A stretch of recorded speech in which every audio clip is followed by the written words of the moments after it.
Hi! Good morning! Good morning! It's early morning here in Malaysia at pauwi ako ng Pilipinas. Ang oras ay 5:30. I'm leaving before 6 o'clock. Pabalik na tayo ng Pilipinas as planned. I'm leaving everyone behind dahil lahat yata ng ito ay lahat sila ay may iiwan pa dito yung mga kasama ko. Okay, mauuna na sa Philippines. Then may work tayo. No? 2 days lang yung inalat ko para mag-absent sa show ko. Naka-impake na ako, nakaligo na. Fresh tayo. Yan na yung bag natin. Hand carry. So, aalis na tayo. Tara. Samahan niyo ako today. Pauwi ng Pilipinas. Ba't gising ka pa? Nagpapalaran kami nilabanan. Gamit ka account mo. O sige, pauwi na ako. Alis na ako dito. Nagbumok na lang ako ng Grab. Tuloy daw? Oo, tuloy naman. Uy. Maulan ba dyan ngayon? Oo, maulan. Malakas ulan? Ay, hindi. Kakatapos lang ng super lakas. Like, 10 minutes ago. Super lakas? Oo. Sobrang lakas. Okay. Pero ngayon, mulan pa din, pero humihinga na. Okay. Wala naman eh. Wala namang advisory. Baka yung oras ng flight nyo, alam na ano nilang... Baka yung land namin dyan, wala na yung bagyo. Oo, baka wala. Okay. Tsaka hindi naman siya yung ulan na mahangin. Ulan na. Malakas na talaga yung buhos talaga. Okay. Sige. Sige na. Okay, ingat. Okay, sige. Bye. Love you. Bye. Love you, bye-bye. Inaantay na lang natin yung Grab natin. Dumating. Sabi dito, 7 minutes. Nag-iisa ako dito sa labas. Parang Pilipinas lang talaga yung vibes dito. Para lang ako nasa QC. O kaya Pampanga. 7 minutes more to go.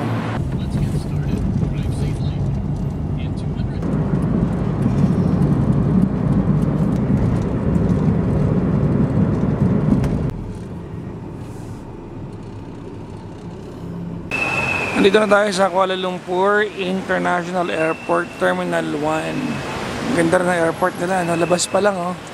Yung bubong pa lang sa labas. Labas pa lang to, ang ganda na ng bubong. So, hanapin na natin yung ating counter. I think I'm too early for my flight dahil mamaya pang alas 10 yun. At alas 6 pa lang. Mahaba-haba yung pag-aantay natin. Mag-i-internet na lang tayo dito. Wala pang 5 minutes, nag-self-check-in tayo. Immigration na tayo. Hindi na kailangan pumili sa counter. Tara. Nakalampas na tayo na immigration. Wala ba akong 10 minutes? Boarding gate, immigration, bag check, kompleto na. Sa loob na ako. Sobrang efficient, grabe. Ito na agad yung gate ko. Gate H2. Ang problema ko, wala pang tao. Sarado pa yata. Wala pa. Dahil 10 AM pa yung flight ko. At mag-alas 7 pa lang, wala pa. So, kailangan ko humanap ng pagkakapihan. Tingnan natin dito. Hindi pala touchscreen. Ito kala ko touchscreen. Magpegi ako dun. Yan tayo. MH0704. Kita niyo ba? MH0704 10:10. Ang boarding time natin ay 9:10. Ang oras ay alas 7. So, 2 hours. Ito yung Starbucks dito. Akala ko ito lang yung area. Pagpunta mo rito, pusa. Ang laki. Ayun, hanggang dulo. Starbucks. Kaya pala, 3 lang kainan dito. Starbucks yung isa, tapos may 2 pa. Ayun, ang laki hanggang dulo siya. Ayun, sobrang laki ng Starbucks na ito. Ayun yata yung plane namin. Ayun, kasi H2 ako. Yan yung gate ko eh. Ayan, dito lang eh. Sarado pa. So, yun yung Malaysian Airline. Sarado pa eh. Ayan Airlines. Either that one or that one. So, kape-kape lang muna tayo dito. No, sobrang OA naman ng aga ko sa airport. Siguro na sana lang ako sa atin. Kailangan sobrang aga mo kasi magka-aberya. Although, lately hindi na eh. Maganda na yung airport natin, yung proseso. Actually, wala kang balak mag-Starbucks eh. Ayoko lang maupo dito na walang ginagawa. Kaya order ako ng caramel macchiato with oat milk. Nandiyan pa yung etiketa. Hindi pa lumalamig eh. Alam niyo ba yan, hindi ako mainom ng kape na sobrang init. Maligam-gam lang. Kahit na pagkain, ayoko na mainit. Gusto ko maligam-gam. warm lang, ayoko ng hot. Kasi nung may singaw pa ako lagi, ayoko na mainit kasi masakit. Sana maganda yung weather sa Philippines kasi nakikita ko sa mga stories ng mga friends ko, nag-umpisa na naman daw lumakas ang ulan. At tinawagan ko si Chloe kanina, kakatapos lang ng malakas na ulan. Mga 5 AM ko tinawagan si Chloe. 5 AM daw kakatapos lang ng malakas na ulan. So sana by the time na mag-lunch time, kasi makakarating ko ng Philippines lunch time mga around 2. Sana by the time na makarating ako ng Philippines ng 2, mahina na yung ulan. Halos puro Malaysian Airlines pala yun nandito sa malapit sa akin. Ayan, no? So itong tatlong plane nandito sa akin gumagalaw dun, no? Yung taxiing ay Malaysian Airlines kasi makikita dun sa pinaka dulo sa buntot ng aeroplano. Medyo maliwanag na. Ang ganda tsura ng araw, oh. Hindi ko alam kung kuha sa camera natin. Ang oras ay 7:30. 7:30 to 9:10. 7, 8, 9, 2 hours pa. Almost 2 hours pa ako nandito. July pa lang, no? Hindi ko lang na-realize na. July pa lang, nakatatlong bansa na ako. 3 countries na yun na napuntahan ko. So, August mukhang kami naman ni Chloe yung aalis. Kasi nung birthday niya, hindi kami nakaalis. So, pending yun. Promise ko sa kanya yun. Yung kanyang post-birthday celebration tsaka yung pre-birthday ko. July siya, di ba? September ako. So, August yung buwan na gitna namin. So, napagkasundoan namin na tuwing August na kami mag-celebrate combined para tipid. At least makatipid. Napagod na ako kakaupo doon sa Starbucks. Hindi ko nga naubos yung kape ko. So, pupunta na ako sa gate ko. Kaya lang, pinipm ako ng mga kasama ko, yung mga iniwan ko dahil ba nauna ako. Na almost 40 na yung flights na canceled sa Philippines. Malakas daw hangin. Hindi ko alam kung paano to. So, nag-email ko. Wala namang email that says cancel the flight. Well, sana. Safe yung flight pa rin, no? Sana. Masyado tayong maaga. 8:37 pa lang. 9:10 ang open ng gate. So, nag-aantay na lang tayo dito.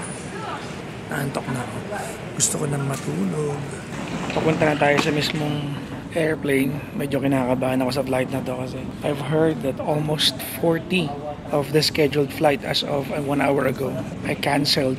And amazingly, itong Malaysian airline did not cancel the flight. Baka mamaya may window naman yung weather to land safely kasi 2 PM ang land ko 10 ang alis. Sana wala namang notification ang Malaysian Airlines, so should be fine. Pumasok na yung mga pilots tsaka yung mga cabin crew. I guess we're pushing through sa flight. Even the weather here is a little bit gloomy, pero hindi bagyo dito. Sa Philippines, baha pa rin daw ngayon. So hopefully, na walang ganang turbulence. I hate turbulence. Nakaka-nervous talaga siya. We would now invite passengers seated in Group 5. Group 5, so welcome, thank you. Kini kami menjemput penumpang kepulangan 6.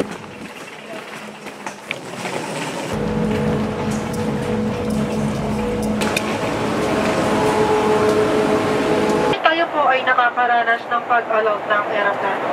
Marahil lamang po ay manatiling nakaupo ang bawat isa at ikabit ang inyong seatbelt. Ang paggamit ng toilet at pag-serve ng mainit na inumin ay pansamantala po munang sinususpinde sa mga oras na ito.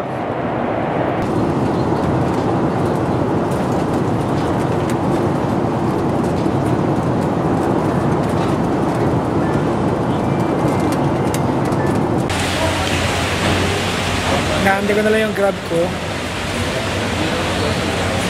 2 minutes daw. Lakas ng ulan. Buti safe kami nakapag-land.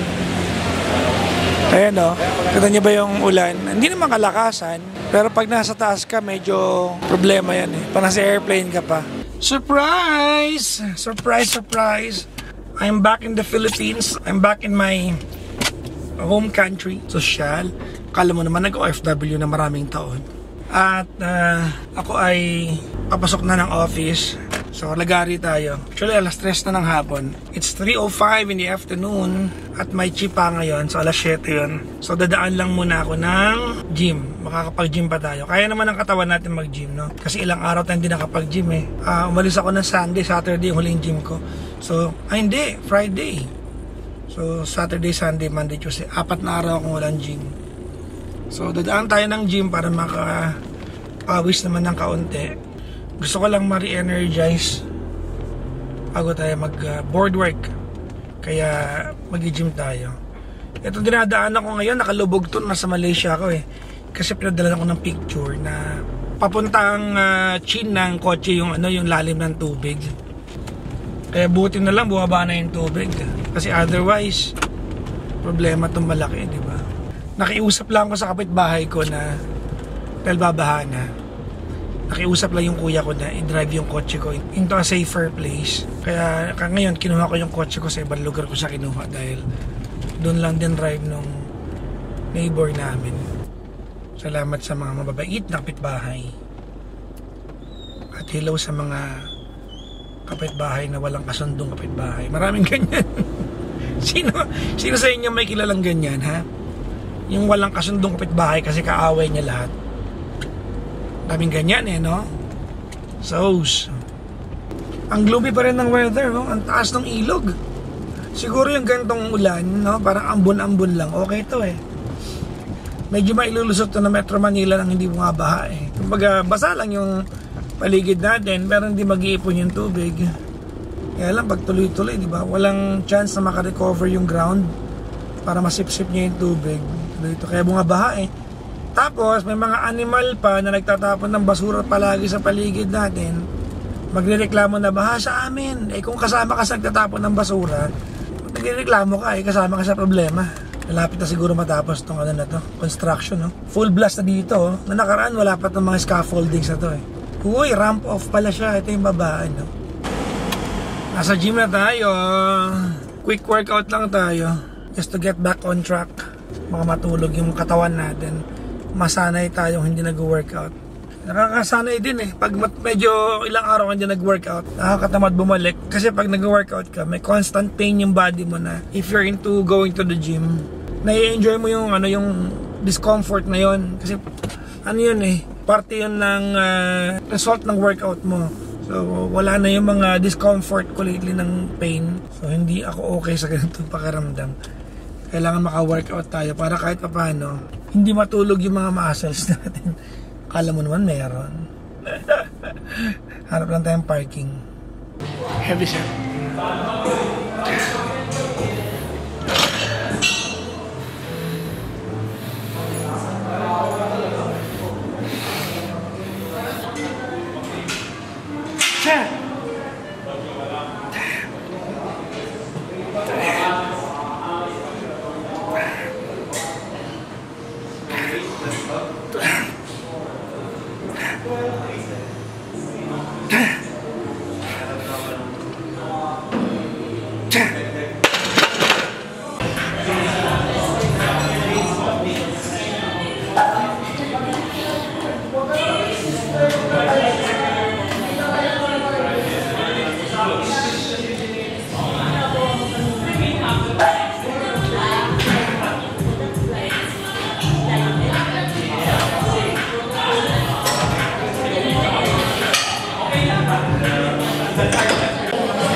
Second set.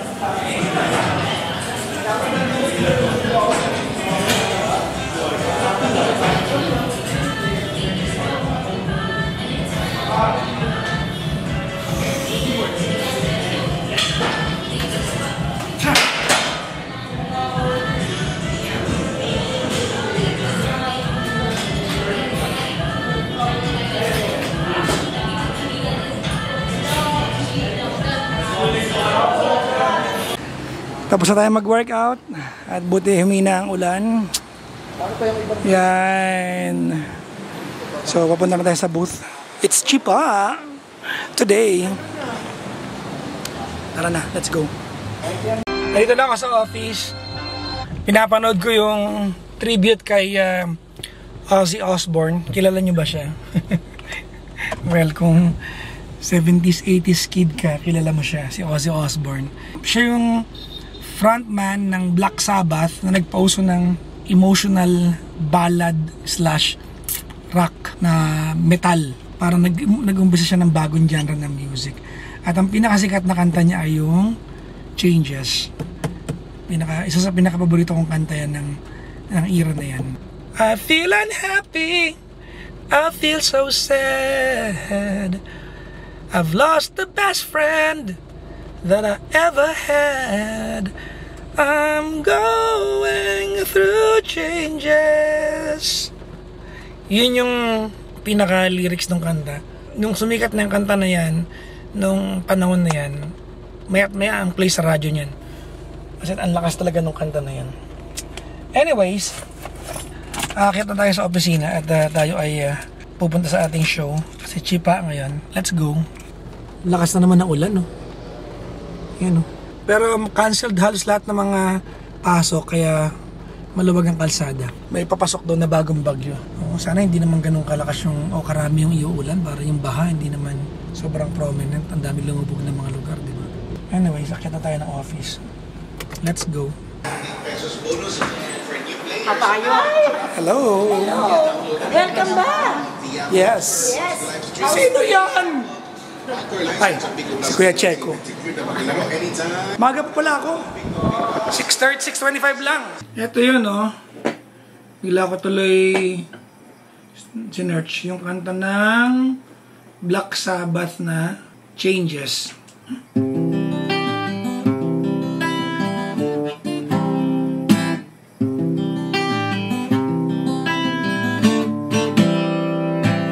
Not feeling happy, I feel so sad. I've lost my best friend that I ever had.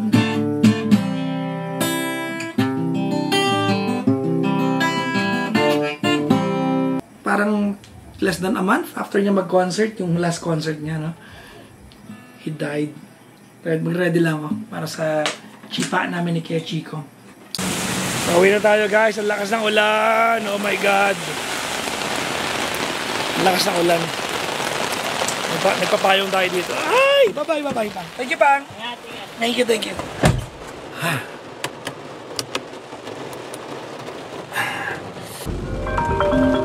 Ay, tumatawag si Glong.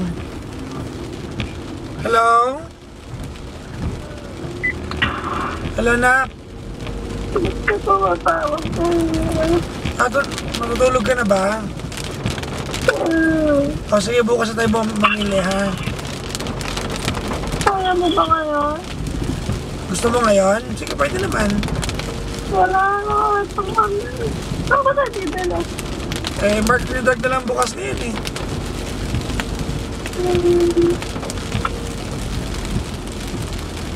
Sige, pwede. Bili ako back today. O sige, andito na ako sa may Buendia. Mag-ready ka na. Sige. Pagbaba mo, ibaba mo yung susi ng kotse mo, ha? Okay, sige. Ay, lakas ng ulan, no? Pauwi na tayo at ang lakas ng ulan. So, meron kasing sore throat si daughter. So, pupunta tayo ng Mercury Drug pag uwi. Para bumili siya ng mga, hindi ko alam kung anong mga kailangan niya. Siguro mga pampahid-pahid sa mukha niya. I don't know. Sana tumigil lang ng ulan. Pero okay lang naman yung ganito. Wala naman talaga tayong choice. Huwag lang yung sobrang lakas na babaha. Kasi pag eto medyo magkakatubig lang yung mga kalsada natin pero hindi lulubog yung lansangan natin. Pag ganito. Manageable to, eh. Pero yung nakaraan, no, parang zero visibility talaga yan, eh. Lala.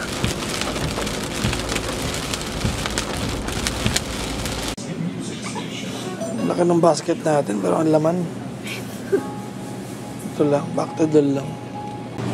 Uy, yung aking Vita Coco. Vita Coco. 2.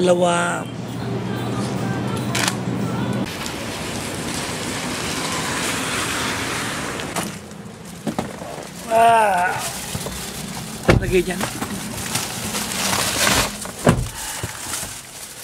Let's go. Ang lakas ng ulan, no? Papasok ko isang kotse sa garahe. So, unahin ko yung nasa kaliwa natin, yung kotse ni Glong. At maliligo tayo sa ulan. Tara!